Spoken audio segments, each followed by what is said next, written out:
जब मैं आया सुबह अध्यक्ष जी तो मैंने नीचे ड्रॉअर में देखा ये पेन पड़ा हुआ था जो वो अपनी शर्ट के ऊपर लगा के घूमते थे। वो इसी चेयर पर ही बैठते थे, शायद अपना पेन भूल गए। वो ये पेन लगाते थे शर्ट के ऊपर में 5 रुपए का, और आप उनका महल देखेंगे अगर तो आपको लगेगा दुबई के शेख का एक ऐसा महल है। वो कहते थे दिल्ली को पेरिस बनाएंगे। हम ऐसा नहीं कहते, हम कहते हैं दिल्ली को धर्मराज युधिष्ठिर का इंद्रप्रस्थ बनाएंगे।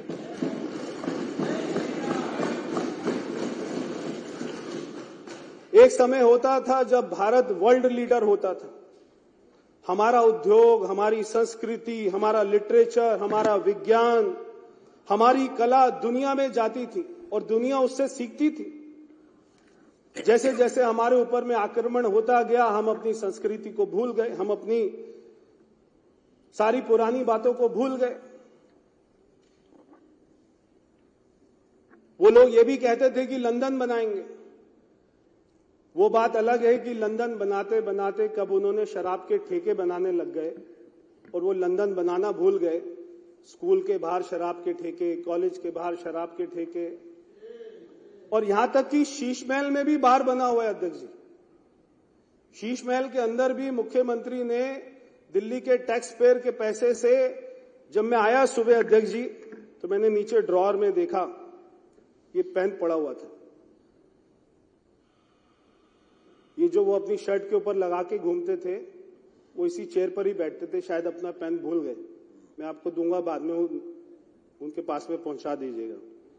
वो ये पेन लगाते थे शर्ट के ऊपर में 5 रुपए का, और आप उनका महल देखेंगे अगर तो आपको लगेगा दुबई के शेख का एक ऐसा महल है।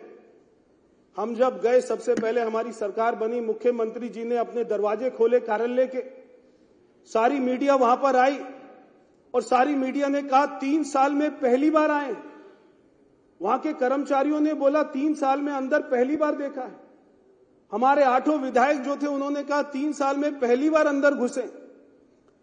यानी मुख्यमंत्री का कार्यालय जिसमें करोड़ों रुपया लगा हुआ है, वो व्यक्ति ये 5 रुपए का रिनॉल्ट का पेन लगाकर और अपनी शर्ट का बटन जो है टेढ़ा मेढ़ा बंद कर और वो इतना करोड़ों रुपया खर्च करता था। कोई शर्म नहीं बची। और वो अपने व्यक्ति को, अपने आप को क्या नहीं किया उसने, किस किस को नहीं बेचा। बच्चों की झूठी कसम तो खाई खाई, हमारी मां यमुना की भी झूठी कसम खाई तो खाई, मगर चुनाव के दिन में 5 तारीख को वो व्यक्ति ने अपने मां बाप को भी नहीं छोड़ा। उनके पिताजी तो चलते फिरते आदमी हैं, और हमें एक चैनल ने बताया कि जब वो व्हील चेयर पर उनको लेकर जा रहे थे तो उससे 10 मिनट पहले ही उन्होंने एक चैनल को इंटरव्यू दिया। केजरीवाल अपने मां बाप को भी मार्केटिंग करने से नहीं छोड़ता है। वो उनको व्हील चेयर पर लेके गया ताकि उनको सिंपैथी मिले। अरे सड़कें बना दी होती, सीवर लाइन ठीक कर दी होती, नाले साफ कर दिए होते, यमुना साफ कर दी होती, तो ये सारे झूठी कस्में, झूठे ये सारी मार्केटिंग ये करने की जरूरत नहीं पड़ती। ये शीश महल बनाना और ऐसा आलीशान ऑफिस बनाना और ऐसी महंगी महंगी गाड़ियों में घूमना और ये प्राइवेट चार्टर में घूमना। अगर व्यक्ति, मैं जब गया था हमारी माननीय मुख्यमंत्री जी के दफ्तर में, मैं बैठा वहां पर, तो मैं 5 मिनट के बाद में मेरा मन किया कि मैं उठकर चला जाऊं, क्योंकि मुझे लगा कि जो इस कमरे में इतने अच्छे दफ्तर में बैठेगा वो तो दिल्ली की सड़कों पर जा ही नहीं सकेगा। क्या जरूरत थी ऐसे महल बनाने की, मेरे को समझ नहीं आता।